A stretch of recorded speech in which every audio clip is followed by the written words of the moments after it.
नमस्कार दोस्तों, मैं राजीव सुनहरे स्वागत करता हूं आपका टीम राजीव के ऑफिशियल चैनल पर। तो जैसा कि आपको पता है, यूसी नेट जून 2025 का रिज़ल्ट जारी हो चुका है।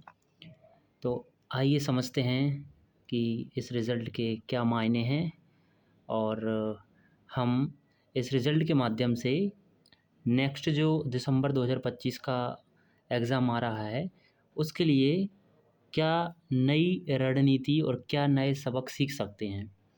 तो आप सभी ने देखा होगा कि इस बार का जो कट ऑफ है वो पिछली बार के कट ऑफ से भी हाई रहा है। हर साल जो है कट ऑफ लगातार बढ़ता जा रहा है।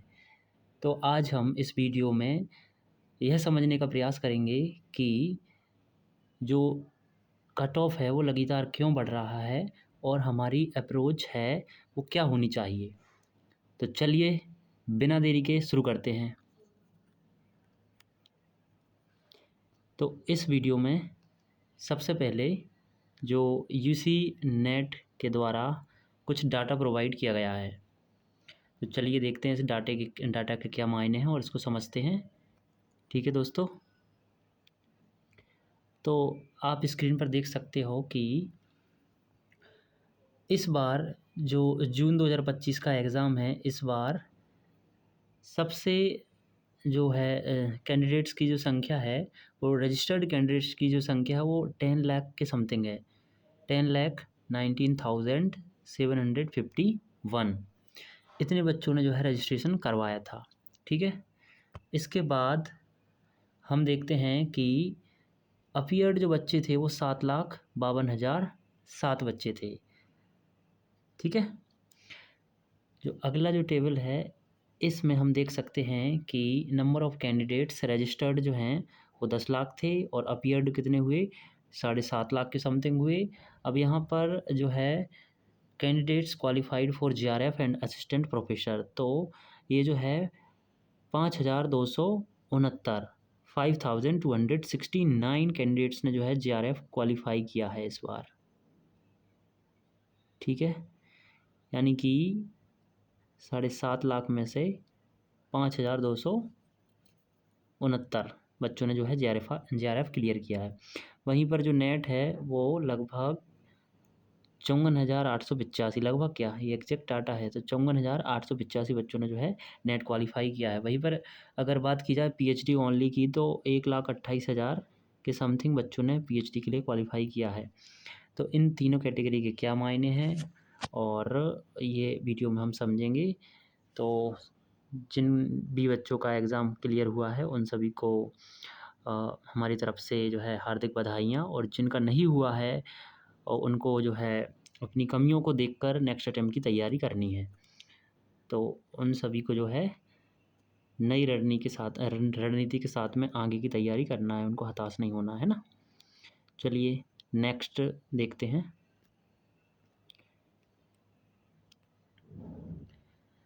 ये है सब्जेक्ट वाइज कट ऑफ। यहाँ पर जो है सब्जेक्ट वाइज कट ऑफ जारी किया गया है। ठीक है, यूसी नेट एग्ज़ाम जून 2025 का सब्जेक्ट वाइज कट ऑफ दिया गया है। तो सब्जेक्ट कोड की अगर बात की जाए तो 02 पे अपना क्या है, पॉलिटिकल साइंस है। ये इकोनॉमिक्स का दिया है, ये पॉलिटिकल साइंस का कट ऑफ दिया गया है। ठीक है, तो ये ऑफिशियल पीडीएफ है। इस पे आप देख सकते हो कि इस बार जो है यूआर कैटेगरी का जो कट ऑफ है इस बार कितना गया है, 244। ये जो 244 हैं ये क्या है, ये क्वेश्चंस हैं। ये क्या हैं, क्वेश्चंस हैं ये 244। ठीक है, और कितने बच्चों ने जेआरएफ क्वालिफाई किया है, तो 237 बच्चों ने जेआरएफ क्वालिफाई किया है इस बार। और वही यूआर कैटेगरी में जो नेट का कट ऑफ है वो 218 गया है और इतने बच्चों ने क्वालिफाई किया है। और पीएचडी के लिए जो कट ऑफ है वो कितना गया है, 186 मार्क्स गया है। ठीक है, वही 6,138 बच्चों ने जो है पीएचडी के लिए क्वालिफाई किया है। ये ओबीसी का है, ये ईडब्ल्यूएस का, एससी का और एसटी का, और बाकी ये कैटेगरी वाइज आप यहाँ पर देख सकते हो। तो ठीक है, इनमें हम जो है ये मार्क्स दिए हैं, तो क्वेश्चंस के माध्यम से इसको समझेंगे कितने क्वेश्चंस गया है। ठीक है, तो आप सभी को एग्ज़ाम पैटर्न तो मालूम ही है, क्या इसका एग्ज़ाम पैटर्न रहता है।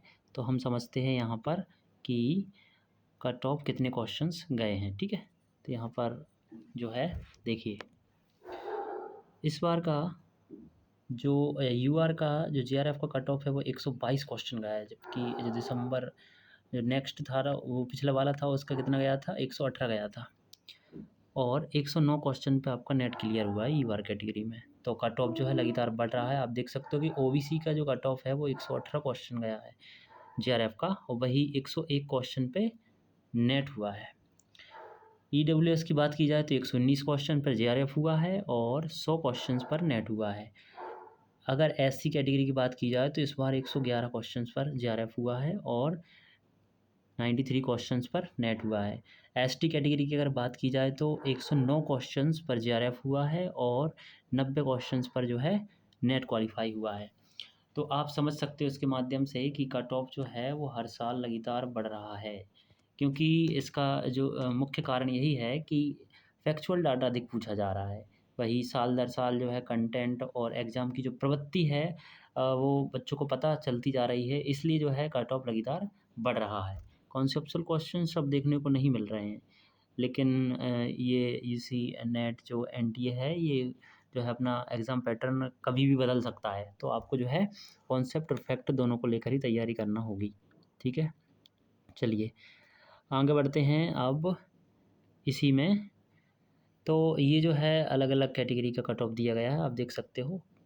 कैटेगरी पीडब्ल्यूडी जो है 6 है, एसटी तो आइए आप जो है अपना देख सकते हो, जिसका भी कैटेगरी हो ये तो वो अपना मैच कर सकता है। ठीक है, बाकी इसकी जो पीडीएफ है वो ग्रुप में अपलोड कर दी गई है टीम राजीव के ऑफिशियल टेलीग्राम चैनल पर।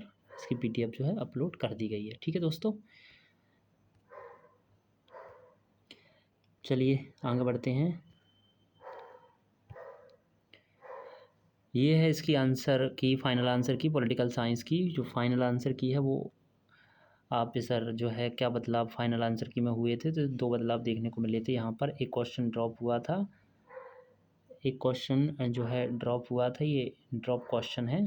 ठीक है, ये D4 ड्रॉप है ना, तो ये 847 इसकी क्वेश्चन आईडी है लास्ट में। तो ये क्वेश्चन एक ड्रॉप हुआ था और एक ऑप्शन के जो है दो आंसर्स माने थे। कहाँ पर है ये देखिए, 875 क्वेश्चन आईडी, 2 और 3 ऑप्शन इसके करेक्ट माने हैं, बाकी लगभग सभी सेम था। ठीक है दोस्तों, तो ये इम्पोर्टेंट है आपके लिए कि ये 3 जो कैटेगरी हैं और इन तीनों कैटेगरी को अगर आप किसी भी कैटेगरी में क्वालिफ़ाई करते हो तो इन कैटेगरीज़ में क्वालिफ़ाई करने के बाद आपको क्या करना है, इनके क्या बेनिफिट्स हैं। मोस्ट ऑफ़ द कैंडिडेट्स जो हैं इनको कुछ ज़्यादा मालूम नहीं रहता है, वो जेआरएफ कर लेते हैं, इसके बाद बस वो ये सोचते हैं कि फेलोशिप अकेली मिलेगी। उसकी क्या कंडीशंस रहती हैं, कब से मिलती है, वो हम बताते हैं। ठीक है, तो फर्स्ट कैटेगरी है अपनी जेआरएफ वाली। तो अगर आपका जेआरएफ क्लियर हो रहा है तो आपको विदिन 3 इयर्स आपको जो है पीएचडी में एडमिशन लेना होगा। आई थिंक विदिन 3 इयर्स और 2 इयर्स, यहाँ पर थोड़ा कन्फ्यूज़ हूँ, तो आप इसको क्लियर कर लेना। 2 से 3 साल के अंदर आपको जो है जेआरएफ का जो है जेआरएफ के अंतर्गत आपको पीएचडी में एडमिशन लेना होगा, तभी आपका जो जेआरएफ वैलिड रहेगा। ठीक है, दूसरा है नेट। तो नेट के लिए आपको क्या करना है, नेट के लिए जो है आपको अगर आपका नेट क्लियर होता है तो आपकी जो वैलिडिटी है नेट की वो लाइफ टाइम रहेगी।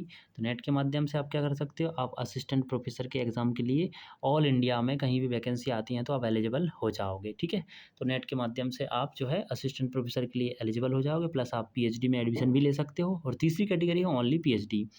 तो ओनली पीएचडी का जो कट ऑफ है कम जाता है, और जो यूनिवर्सिटीज़ जो होती हैं, कॉलेजेस जो होते हैं, उसमें पीएचडी एडमिशन के लिए यह प्रक्रिया जारी की गई है कि आपका जो है नेट के स्कोर के माध्यम से आपका पीएचडी का स्कोर जारी किया जाएगा। तो यूनिवर्सिटीज़ में एंट्रेंस एग्ज़ाम नहीं होंगे और डायरेक्ट वो नेट के स्कोर से आपको पीएचडी में एडमिशन देंगी इंटरव्यू के माध्यम से। ठीक है, नोट क्या है इसमें, वेरी इंपॉर्टेंट ये नोट है, तो आपको यहाँ पर बहुत अच्छे से ध्यान देना है दोस्तों। ठीक है, ये नोट क्या है कि जेआरएफ जो fellowship starts from date of admission in PhD. तो सपोज़ अगर आपका इस बार जो है जेआरएफ हो गया है, जो रिज़ल्ट आया है, तो और आपने जो है आपने जो है एडमिशन पीएचडी में कब लिया, अगर आपने दिसंबर में एडमिशन लिया तो आपकी जो जेआरएफ की फेलोशिप है वो दिसंबर से ही स्टार्ट होगी, ठीक है। और मान लो अगर आप ऑलरेडी पीएचडी में इन्वॉल्व हो, पीएचडी आप कर रहे हो और आपने जनवरी 2025 में अगर एडमिशन ले चुके हो आप पीएचडी में, तो आपको जो है जेआरएफ की जो फेलोशिप है वो जनवरी के मंथ से ही मिलेगी। इसका मतलब ये है कि पीएचडी में एडमिशन आपका जिस दिन होता है या जिस दिनांक को होता है, तो उसी दिन से आपकी जो है जेआरएफ की फेलोशिप स्टार्ट होती है, ठीक है। यहाँ पर सिर्फ जेआरएफ से ही मतलब नहीं है, जेआरएफ की फेलोशिप के बाद आपको जो है एनएफएससी एनएफएससी की फेलोशिप भी जो है पीएचडी की डेट से स्टार्ट होती है। वहीं एनएफएससी की भी, एनएफएसटी की भी और एनएफओबीसी की भी। आपको लग रहा होगा कि ये कौन सी फेलोशिप्स हैं, तो इन तीनों फेलोशिप में जिन बच्चों का जेआरएफ नहीं होता है, कुछ मार्क्स से रह जाता है, तो वो इन फेलोशिप के लिए एलिजिबल हो जाते हैं। और इनकी कंडीशन एक ही है कि आपको पीएचडी में एडमिशन लेना चाहिए या लेना होगा आपको, ठीक है। एनएफएससी के माध्यम से भी आपको जेआरएफ के इक्विवेलेंट जो है फेलोशिप दी जाती है। तो चलिए, ये नोट इम्पोर्टेंट रखना, इसका मतलब ये है कि आपको सबसे पहले पीएचडी में एडमिशन लेना होगा, नहीं तो आपके जेआरएफ का भी कोई मतलब नहीं है। अगर आपका नेट हो रहा है तो अभी आप पीएचडी में एडमिशन लीजिए, तो आपका एनएफएससी में हो सकता है, एनएफएसटी में हो सकता है और एनएफओबीसी में हो सकता है। ये 3 कैटेगरी के बच्चों के लिए ही ये योजना है। बाकी और भी अदर फेलोशिप्स होती हैं, लेकिन मुद्दा यही है कि आपको कोई भी फेलोशिप है उसका लाभ तभी मिलेगा जब आपका पीएचडी में एडमिशन होगा। और पीएचडी में एडमिशन का एक अलग प्रोसेस होता है, तो और ये काफ़ी टफ भी रहता है पीएचडी में एडमिशन लेना।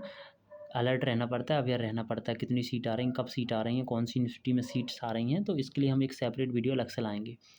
वे फॉरवर्ड में क्या है, नंबर 1 पीएचडी एडमिशन, तो मैंने बता ही दिया आपको कि सबसे पहले आपको पीएचडी में एडमिशन लेना है, तो अलर्ट हो जाइए। आप जो भी आपकी ड्रीम यूनिवर्सिटी है या फिर आसपास जो भी आपको सुविधा लगे, जिस भी यूनिवर्सिटी में सुविधा लगे वहाँ पर आप एडमिशन ले सकते हैं। एपी की प्रिपरेशन आप स्टार्ट कर सकते हो। नंबर 2, चूँकि विभिन्न जो है राज्यों में असिस्टेंट प्रोफ़ेसर की वैकेंसी आती रहती हैं।